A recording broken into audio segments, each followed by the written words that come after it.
नमस्कार, good morning, सुप्रभात। मैं विकास कुमार कुशवाहा आप सभी का अपडेट चैनल में बहुत बहुत स्वागत करता हूं। चलिए आइए कुछ ही मिनटों में पिछले 24 घंटे के सभी क्षेत्रों को न्यूज जान लेते हैं। जी हाँ, समाचार की शुरुआत करते हैं सबसे पहले भारतीय राजनीति से। महाराष्ट्र के नगर निगम चुनाव।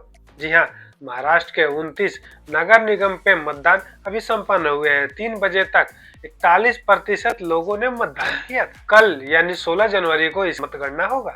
रेलवे से औपनिवेशिकवादी पहचान को समाप्त किया गया। जी हाँ, रेलवे मंत्री अश्विनी वैष्णव ने यह सूचना दिया है कि रेलवे जो कर्मचारी हुआ करते थे उनके बंद गले जैकेट को समाप्त कर दिया गया है, जो औपनिवेशिक पहचान को प्रदर्शित करता है। अब आते हैं राष्ट्रीय सुरक्षा और कानून संबंधी समाचार जान लेते हैं। आईपैक और ममता सरकार। जी हाँ, सुप्रीम कोर्ट ने पश्चिम बंगाल पुलिस को यह निर्देश दिया है कि चुनाव रणनीतिकार संस्था आईपैक के परिसर में हुए छापेमारी के सीसीटीवी को सुरक्षित रखें। मामले की अगली सुनवाई 3 फरवरी को होगी। रक्षा क्षेत्र में आत्मनिर्भरता। जी हां, भारत और चीनी सीमा पे तैनात किए जाने के लिए स्वदेशी रूप से निर्मित पहिया वाला बख्तरबंद प्लेटफॉर्म WHAP का सफल परीक्षण कर लिया गया। यह एक हाईटेक हथियारों से लैस बंदरबख्त गाड़ी। ट्रंप प्रशासन का भारतीय कनेक्शन। जी हाँ, ट्रंप प्रशासन ने 75 देश जिसमें भारत के 6 पड़ोसी देश भी हैं, उनके लिए इमिग्रेंट वीजा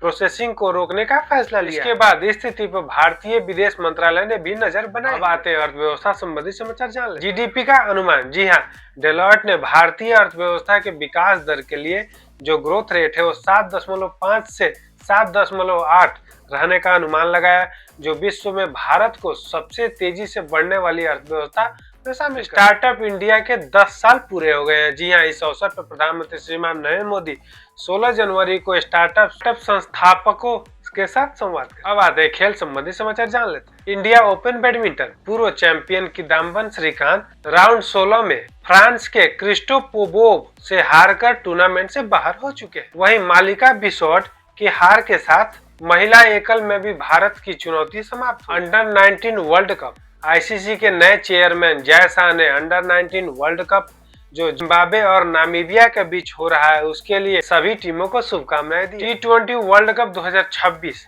के लिए टिकट बुकिंग प्रारंभ हो गई है, जिसके तहत भारत और पाकिस्तान के मैचों के लिए टिकटों की इतनी बुकिंग हो गई कि बुकिंग साइट ही क्रैश कर गई। अब आते हैं मौसम संबंधित समाचार जान लेते हैं। जी हाँ, कड़ाके की ठंडी के साथ अब वर्षा का भी प्रकोप तेजी हो रहा है, जिसमें आईएमडी ने यह सूचना दिया है कि जो घने कोहरे के साथ अगले 48 घंटे में बिहार, पंजाब, उत्तर प्रदेश जैसे क्षेत्रों में हल्के फुल्के वर्षा होने की आशंका है, जिसके तहत कोहरा का प्रभाव और भी ज्यादा बढ़ने की संभावना व्यक्त की। अब आते हैं अंतर्राष्ट्रीय समाचारों को जान लेते हैं। जी हाँ, ट्रंप सरकार ने यह सूचना दिया है कि एक विश्वस्त सूचना यह खबर मिली है कि ईरान अब अन्य लोगों को फांसी नहीं दे रहा है और न ही किसी प्रदर्शनकारी को गोली मारी जा रही है, जिसके साथ ही ट्रंप प्रशासन ने सैन्य हमले की धमकियों को टाल दिया। ईरान में हवाई क्षेत्र पुनः खुल गया। जी हाँ, ईरान ने अपने हवाई क्षेत्र को बंद कर दिया था, जो अब पुनः खुल। सऊदी अरब का रुख। जी हाँ, सऊदी अरब ने ईरान को यह आश्वस्त किया है कि उसकी भूमि का प्रयोग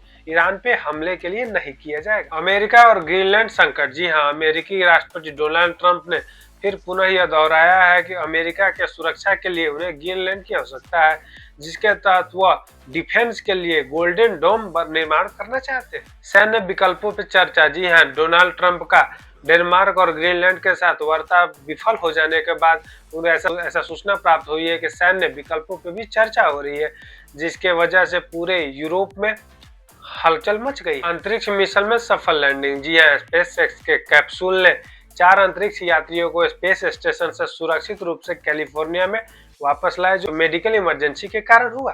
वेनेजुएला के नए कार्यवाहक राष्ट्रपति पद ग्रहण करने के साथ डेल्सी रोड्रिग्ज और अमेरिका के राष्ट्रपति डोनाल्ड ट्रंप के बीच सौहार्दपूर्ण वार्ता हुई, जिसमें तेल और इत्यादि चीजों पे चर्चा हुई। ऑस्ट्रेलिया की राजधानी कैनबेरा के उत्तर पश्चिम क्षेत्र में एक फुटपाथ पे बम सामग्री मिलने के बाद हड़कंप मच गई। भारतीय तटरक्षक बल ने अंतर्राष्ट्रीय समुद्री सीमा के पास से एक पाकिस्तानी नाव को जब्त किया, जिसमें 9 मेंबर भी थे। ये रहे पिछले 24 घंटे के सभी क्षेत्रों के महत्वपूर्ण न्यूज। आपसे मिलते हैं कल नए वीडियो में नए समाचारों के साथ। तब तक अपना ध्यान रखिए। नमस्कार, जय हिंद।